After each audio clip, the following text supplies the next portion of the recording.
बिस्मिल्लाहिर्रहमानिर्रहीम। जामिया मस्जिद हुसैन इब्न अली व मदरसा जामियातुल हसनैन शहबाज गोट super highway पर ये मस्जिद व मदरसा ज़ेर तामीर है।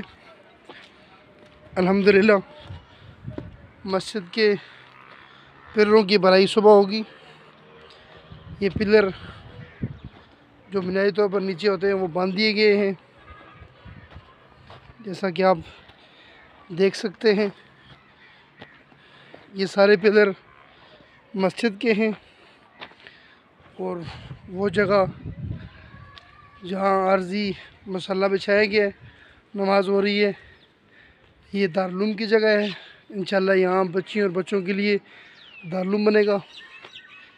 ये सारी मस्जिद की जो वो जगह है, ये है हमारा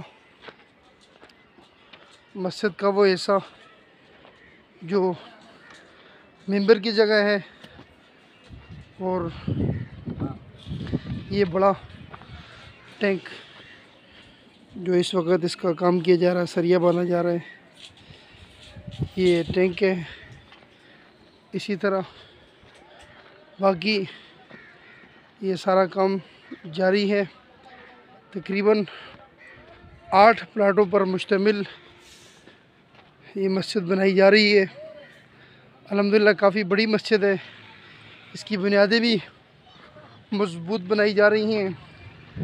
पहले यहाँ छोटी सी मस्जिद सी 30-40 साल पुरानी थी, जो बिल्कुल खस्ता हाल थी, जिसे शहीद करके नया काम शुरू किया गया, नई मस्जिद बनाई जा रही है। अब आपसे गुजारिश है, मस्जिद के लिए, मदरसे के लिए सीमेंट, सरिया, रेती, बजरी और दीगर जो भी ज़रूरियात की चीज़ें हैं, तावन फरमाएँ। अल्लाह करीम हम सबको मस्जिद आबाद करने की तौफीक अता फरमाए।